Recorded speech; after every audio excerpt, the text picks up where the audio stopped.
Колеги пратеници, крајно време е власта со своето однесување, со своите постапки и со својата негрижа, одново практично да им покажува на граѓаните како државата за едни е мајка, а за други е макија. Очигледно, луѓето од власта, обкружени со високата класа околу себе, го изгубиле допирот со обичниот граѓанин и неговата реалност, или како што некој милува да ја нарече нормалност.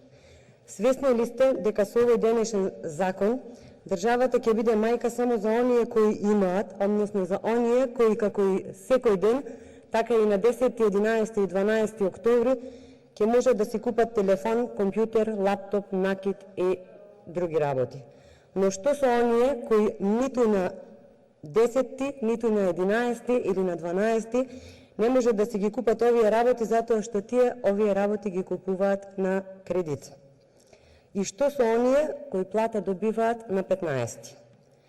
Тие, почитувани присутни, немаат право на повраток од ДДВ на никаков начин.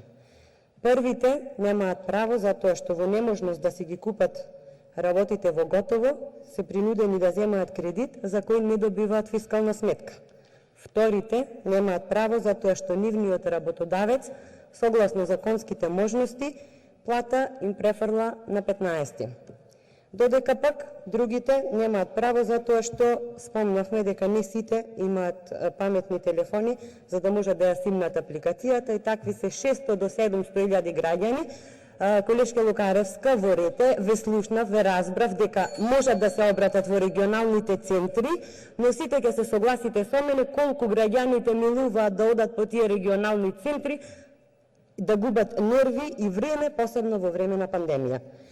Мерката е добра и ние ќе ја поддржиме, но јас навистина жалам што на комисиската расправа имавме прекрасни конструктивни амандмани кои без трошка размислување ги отфрливте само затоа што потекнуваа од нас, иако единствената цел ни беше да ја направиме мерката најдобра и од истата бенефит да имаат сите граѓани. За жал, власта нема слух за амандманите кои доаѓаат од опозицијата и јас навистина не знам која е целта и зошто воопшто ги одржуваме комисиските расправи. Понатаму, викенд без ДДВ требаше да се реализира во месец август, така беше ветено. Еве го октомври. Ветувањето беше дадено за месец август со цел да се намали можноста од зголемување на заразата. Сега заразата и онака е на високо ниво, па не е проблем. Нека расте. Тоа е единствениот раст во држава.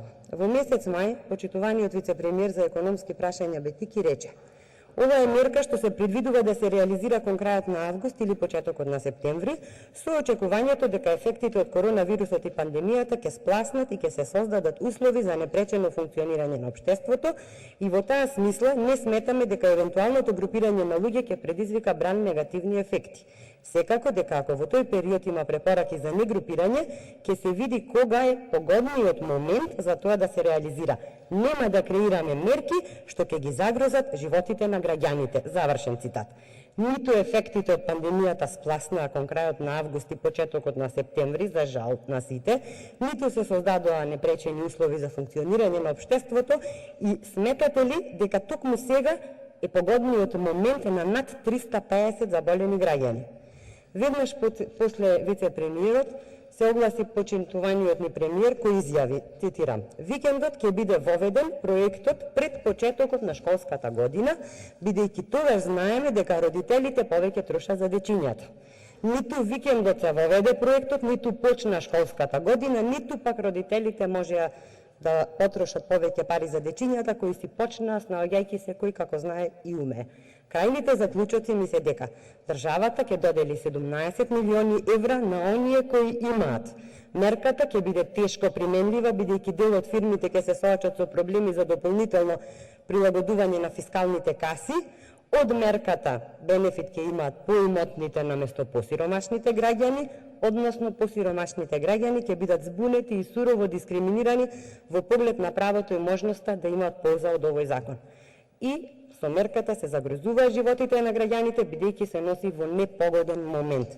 Како и да е, граѓаните со оваа власт научија дека единствен позитивен одговор добиваат на прашањето може ли да биде полошо. Ви благодарам.